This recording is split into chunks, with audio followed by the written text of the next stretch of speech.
Welcome back to Around the Block, the podcast where we explore the people, ideas, and movement shaping the future of housing, community, and generational wealth in the Puget Sound region. I'm your host, Jasmyn Jefferson, and today we have a very special guest, someone whose leadership, conviction, and long range visions have helped set the stage for one of the most important regional housing efforts of our time. We're joined by Michael Brown, CEO of Civic Commons and one of the early architects and visionaries behind the Black Home Initiative, also known as BHI. BHI is a regional cross-sector effort focused on increasing Black home ownership, not as a moment, but as a movement, and not for a few, but for the collective good of all of us. Today, we'll talk about who Michael is, where BHI came from, how it works, and what justice-aligned homeownership looks like and what's possible in this work as it continues to evolve. Welcome, Michael. Thank you, Jasmine, for having me. It's quite an honor. Quite an honor. And just in full disclosure, I do know Michael. I am a part of BHI. My office is a partner. And so we're going to have a open conversation, but I still want to talk to you as though I'm new to BHI, and I appreciate that. Oh, we can do that. We can do that. Okay. All right. So, Michael, you've been a force in regional equity for decades. Is that fair? Yeah, that's fair. I think it's Okay. fair. From philanthropy to systems level alignment to your leadership now at Civic Commons. For listeners who may not know you yet, tell us a bit about your background and what shaped your worldview that brought you to this work. Oh, thanks, Jasmine. And I'm not one who takes compliments well. So, I do know sort of that. like, um,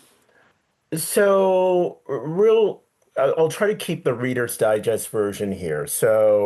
Um, grew up in New Orleans. It's home. New Orleans is still home, but I've been in Seattle for 30 plus years. I grew up in during a time in New Orleans where it was clear, I mean, and you didn't at that time have the words for it as a child or as a teenager to describe it, but as an adult looking back, a time where you could see the shifts occur in an urban city. So the loss of industry and some of the challenges associated with that in the city and the surrounding areas. Also, growing up in not a predominantly, I mean, on an all black neighborhood, but not having words to really kind of understand the differences of that experience compared to friends of mine that I went to school with who lived in all white neighborhoods. So, moved here for grad school, and was really fortunate to have some incredible mentors. Um, Richard MacGyver, who was running a nonprofit organization, a statewide nonprofit organization at the time, and whom I then went to work for at that organization, but also when he moved over to the city council, maybe as a Seattle City Council member, Sue Tayoka, who ran the Seattle Chinatown International District Public Development Authority, a community development corporation in the International District, a number of folks who were very committed to community. And once again, there wasn't the refined language that we have today about co-creation and co-design and, really working with those who have lived experience. I mean, they did it because it was the right thing to do. So that insight and that moment of community really matters. And the challenges faced by community, in particular for folks of color, as it related to economic opportunity, as it related to housing and affordable housing and home ownership, as it related to educational attainment, all the things. So I was really fortunate about 20 plus years ago to land a program officer job at Seattle Foundation, a community foundation serving King County, and then growing into leadership roles there, director of community projects, and then the vice president of programs, where there I really had true leadership in terms of shifting the way the foundation did grant making. So going from a peanut butter spread where we showed love to five, six, 700 nonprofit organizations over the course of the year to a very targeted approach focused on racial and economic equity, focused on policy and system change. Focused on doing that design work with community. So getting to a place where using the power of philanthropy and in particular philanthropic resources to do something different. And that was moving from nice, feel good outputs to trying to get to the heart, root causes of what were or continues to be the challenges that we face. If we can address racial and economic equity, then we actually will make collectively the type of progress that I believe, we need to make to create better conditions for everyone. So that's a little bit of how I ended up here in Seattle, and then the work focused on equity and system change. Then you just jumped right in. There was, it sounds like there was no gaps in between all of this. So I think that that's important for people to understand that this is not something you fell into. You intentionally were in the work, aligned yourself, worked with your mentors, and really got into this work. So for those of us or people out there who are new to it, what is the Black Home Initiative or BHI? Yeah. Before I talk about BHI, let me talk about Mm-hmm. something else because it'll Perfect. lead into it. One of the things, Jasmine, I did not talk about was then my evolution to Civic Commons. Mm, So in my role as vice president at Seattle Foundation, I got to a place where all of the shifts that I made there were working.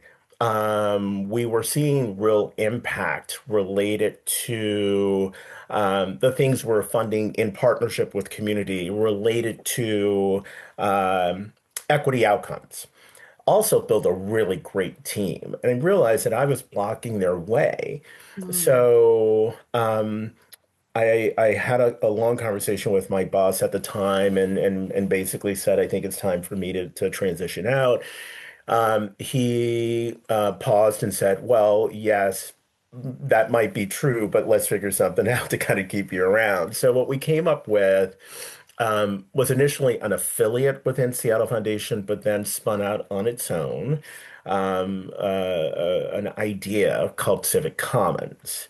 mm, And the whole concept behind Civic Commons is a theory of change that I firmly believe in, and I think is still relevant today, that no single entity, be it philanthropy or government or the private sector or community, can solve the complex and challenging issues facing our cities, our counties, our region, our state.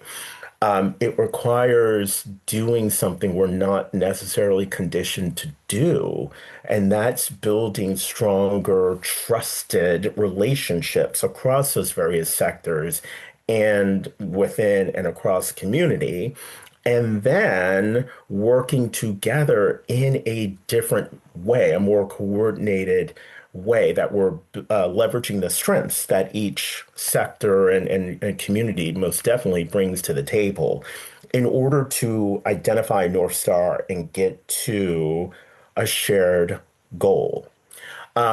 I wanted to lay that out because like that messy middle, as I like to mm, describe it, isn't easy. And it's mm-hmm, really hard to do that within an organization, well, within an institution that frankly will have an agenda. So that's why mm-hmm. I didn't believe this type of work could be built within Seattle Foundation. It had to be adjacent.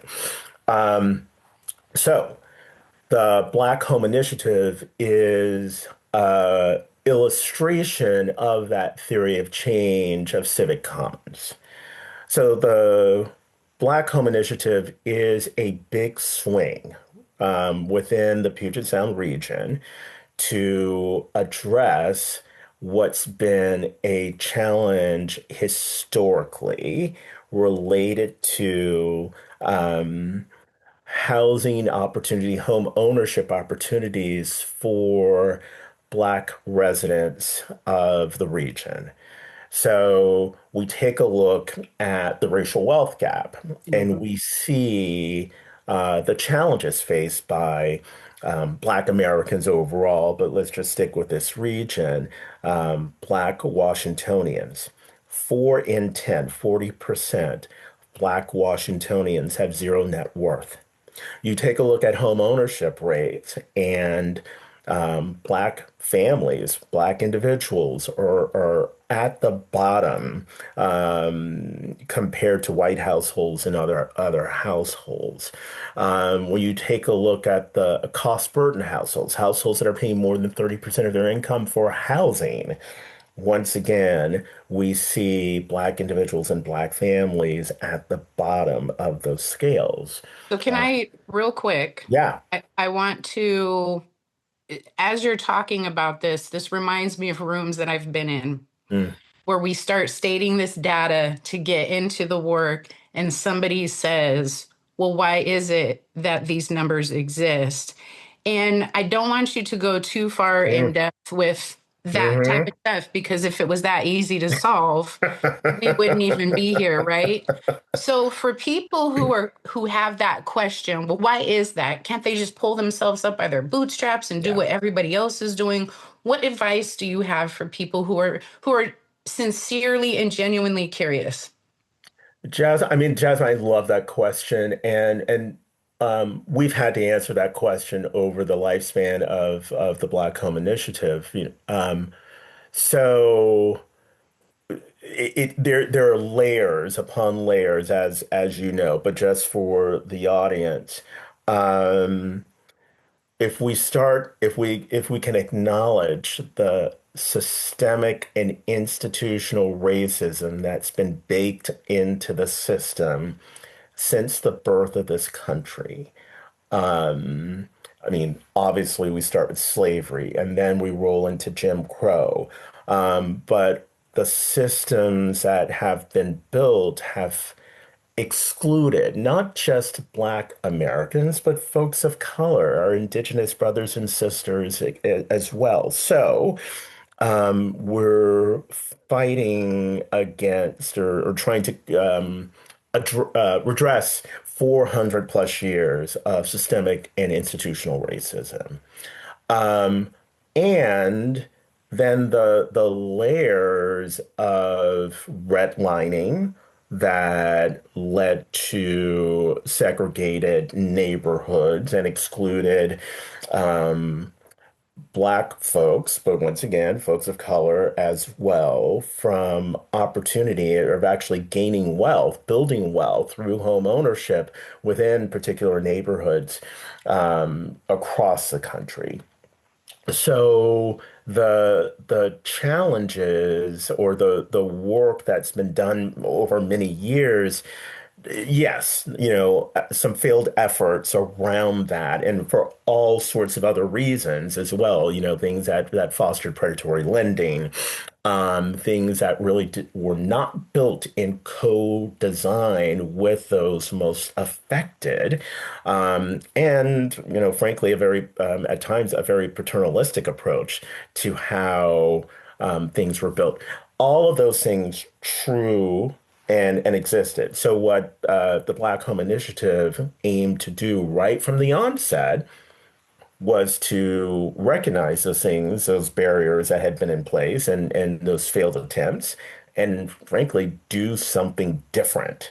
And right from the very beginning, I'm jumping ahead maybe a little bit, but I'll stop here.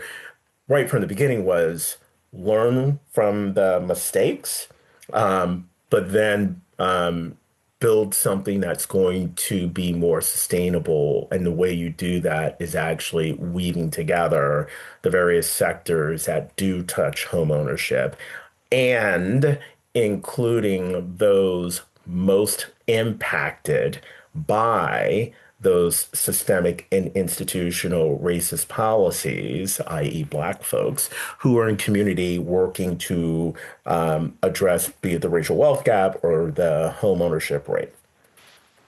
Yeah. And I think that acknowledging that there still is a little bit of an understanding gap, Hmm. even with our partners, everybody knows. I hear this, I see the data. Um, and sometimes there has to be some time to connect dots. Like, so that's the data, but how did that actually affect people? And you have to do the math. Like, go ahead and subtract 400 years from this family's lineage, and that's all missing from opportunity. Well, and Jasmine, to that point, and you've heard the same stories that I have, and this has triggered a light bulb for folks who may have questioned the impact of those policies or, once again, the systemic and institutional racism. But we go back to the GI Bill post World War II, Mm-hmm. which Mm-hmm. created an opportunity for um, those who provided service to this country during World War II to um, have opportunity, be it educational opportunity, going to post-secondary education, college, whatever, but also around home ownership. But there was a particular group of individuals that were excluded from the benefits of the GI Bill, and it were the Black soldiers. So they didn't get that opportunity to take advantage of the benefits of the GI Bill as it related to education. Surely didn't get the opportunity to benefit from the home ownership opportunities. So, what was lost then to a segment of individuals who gave service to the country? They were excluded from that bill, and the ripple effects, of course, that have then kind of fed down. You're able to purchase a home back then at $4,000, gain the equity along the way, build that equity, pass that equity along to the next gen, and the ripple effects of that versus you're excluded from that and you're playing catch up every step of the way. That in and of itself, great example, Mm-hmm. and it has been an eye opener for folks as then they start to think through, holy moly, that's what happened. Racially restrictive covenants keeping folks, or there's a reason why the central area, the hilltop, have had historically, predominant Black populations because they're redlined into those neighborhoods, Mm-hmm. versus, being able to secure a mortgage to live in if you live in Seattle, Laurelhurst, or Magnolia, or Sandpoint.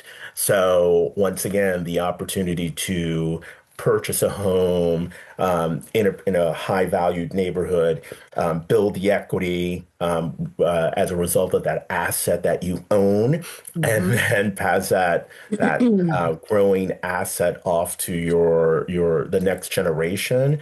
Opportunity missed. Yeah. And I don't know if you heard that. I was pulling up a picture and I accidentally played the music off of Instagram. So I apologize. But this is my grandfather right here in the middle, Wester Jefferson. And he was in World War II, Korea, and Vietnam. And he is the child of people who were born into slavery. So he came to Washington State in the 50s due to being stationed here. And he also was steered into a red line neighborhood in East Tacoma, known as the Cloverdale neighborhood. And, I hear the stories of how much they loved it, like other Black people. Hmm. But I'm able to see now Right, two generations ahead right. that the lost equity Hmm. because of where he was only allowed to buy, which was either in Hilltop or East Tacoma. East Tacoma was closer to the base. But had he been able to buy in the same place as his white counterpart, and he was a master sergeant, and at that time that was basically unheard of. So a master sergeant, he should have been able to afford to live in a different neighborhood. No benefit for housing, had to pay cash, Yeah. um, access to a real estate broker. The Hmm. broker's office was the garage across the street from his house in their garage. So it's just wild to me. And I did the math. If we were to look for a similar house, and there's a loss of about $300,000 of Yeah. equity. Yeah. And so I have to swallow that as a real estate professional, right? The covenants existed to keep my family out. And this man, he fought in these wars and he did all of these things, but was denied this. So I wanted to add that as a story. I'm born and raised in Washington State. BHI, as soon as I heard about it, I was like, this is my family story. This is, and I get it, but not everybody has the perception and the privilege of the view from a real estate professional because we see behind the scenes. We know this information firsthand. That's such a heartbreaking story there, Jasmine. But once again, I think for and not just the Black individuals who are working on BHI. I mean, like there's a professional, connection, of course, or desire Mhm. to improve. But there's, we all have those family stories. But across the country, we can point to, many Black folks and many Black families, I think, can point to that same heartbreaking story and once again missed opportunity that previous generations had. But what Right. can we do? What can we do today? Loving where you live and having the confidence in your home is at the very heart of the Sterling Inspection Group. We are happy to support the Around the Block podcast for community members and real estate professionals. From the sewer line to the roof and attic and all those places in between, we have you covered.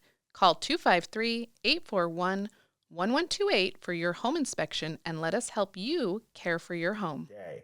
So, just to kind of give your audience a little more background and perspective on the Black Home Initiative and how it came into be. 2021, a national intermediary called the Center for Community Investment was launching a new body of work, a new initiative, and they were looking at 5 cities across the country to build a collaborative approach to addressing housing inequity in their cities.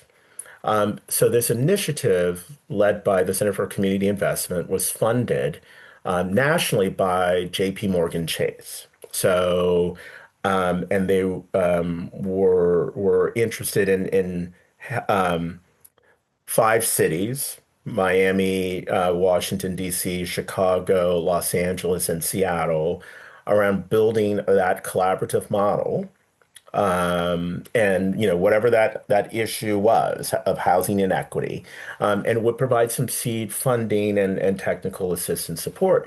So they came to Seattle, came to Civic Commons, and asked if we would play the convener role. And I said yes. And thankfully, because I had very strong relationships with many leaders in the housing field and the community development field, I connected with and someone who's become a great leader in the Black Home Initiative, Marty Kustra, who informed me of work that was happening at the state level around a 7-point plan to increase Black home ownership. And that work came out of this was post George Floyd's murder, a lot of interest by the Washington Roundtable, by the Washington Bankers Association, Mortgage Banker Association, and community leaders around understanding the challenges faced by Black Washingtonians. And they honed in around home ownership as a vehicle to address the racial wealth gap. They came up with a plan, but there was no funding associated with the plan. So it created an opportunity to mesh these things together, which, was kind of the onset of what now is the Black Home Initiative. Yes, and I think that through all of the work that you all have been doing, you've been so laser focused. I came in later, definitely not anywhere near part of what you're talking about, but everybody was so excited about the promise of what this has to bring. And there's a lot of confusion though, because we've been so immersed in the work, we're not really out saying, this is it, this is what it is. Can you explain what the network looks Yeah. like? Because people are like, who's in charge?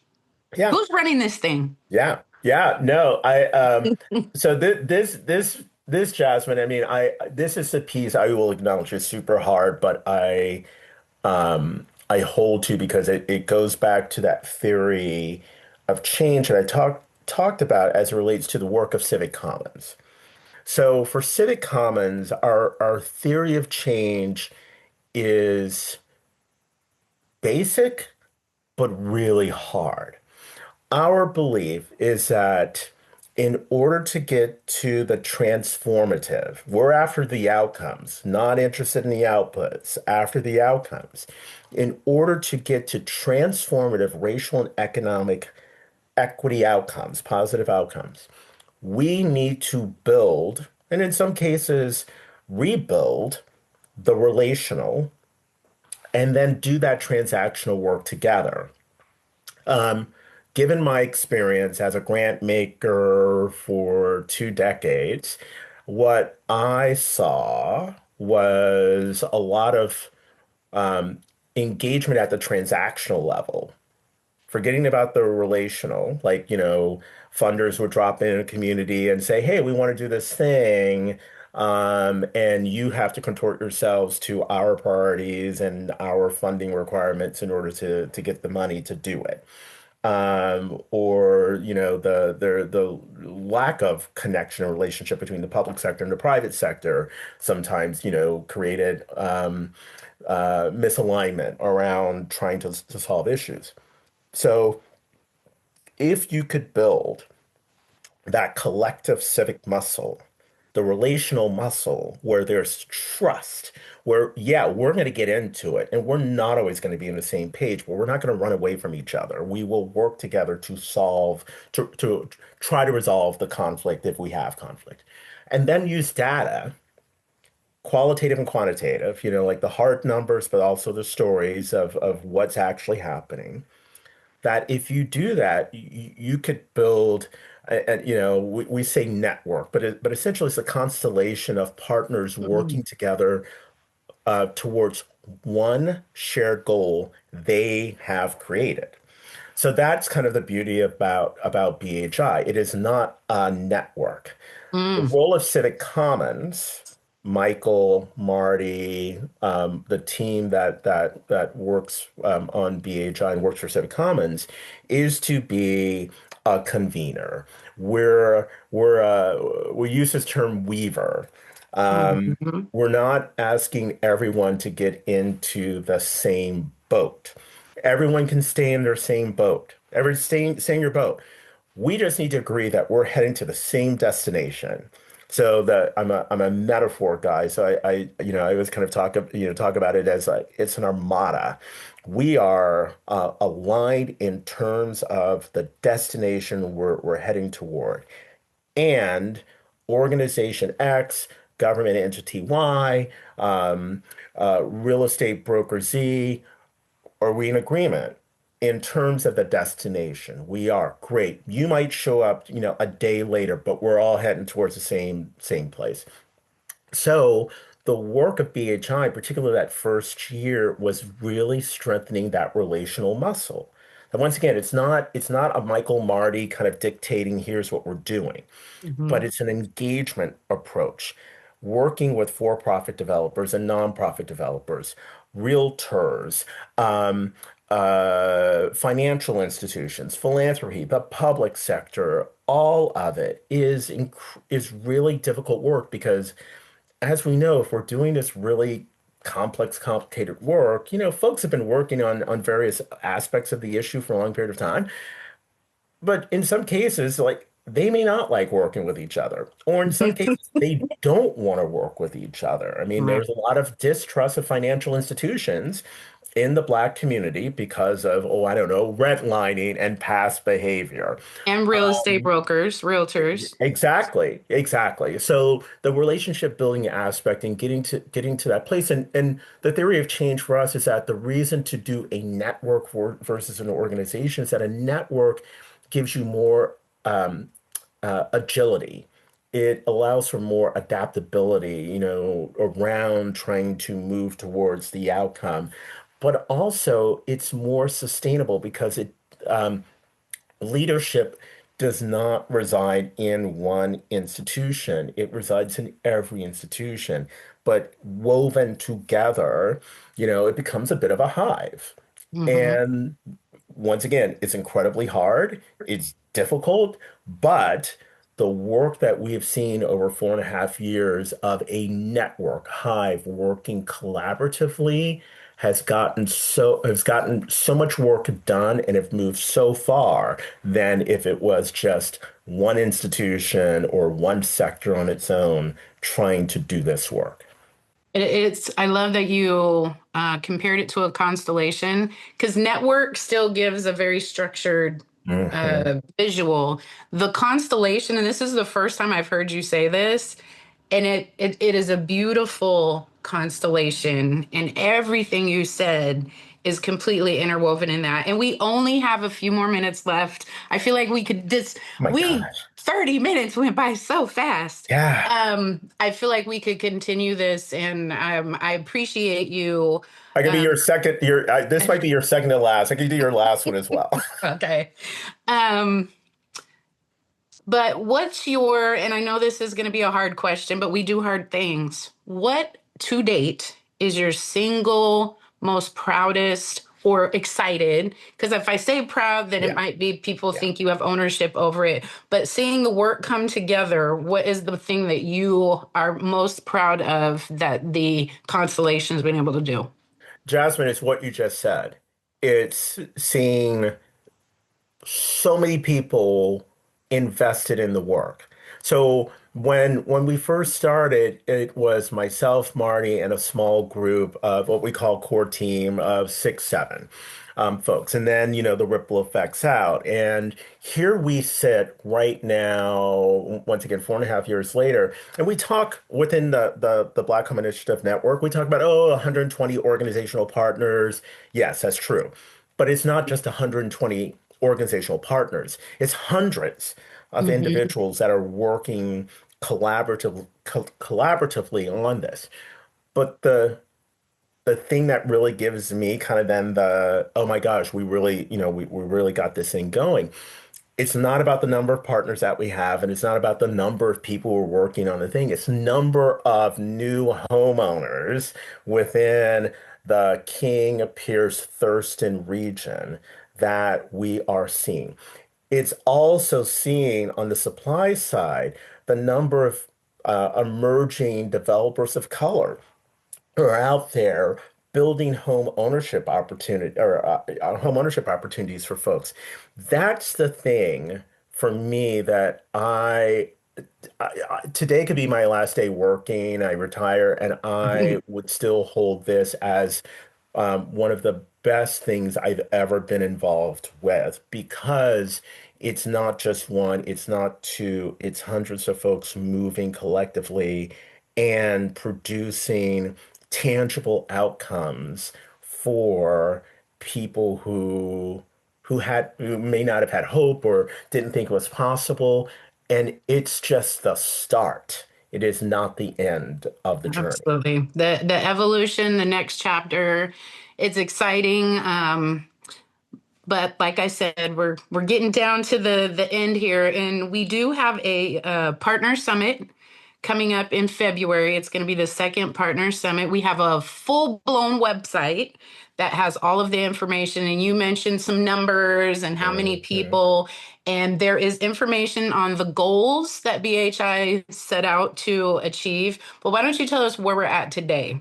How many Black, actually, yeah, do you have the number of actually the Black homeowners? Because I know we've also helped other people get into homes. What can you share with us about that? Yeah, so when we began the work, what the network Constellation identified as a goal, 1,500 new Black homeowners in a 5-year period, 3,000 over a 10-year period. And a lot of that work was focused on rebuilding a system around supply, around demand, the ways that are supporting those prospective home buyers, but also, creating more home ownership opportunities. But then there's also the policy work associated with it. So I'm going to use this data point as an illustration of that, Jasmine.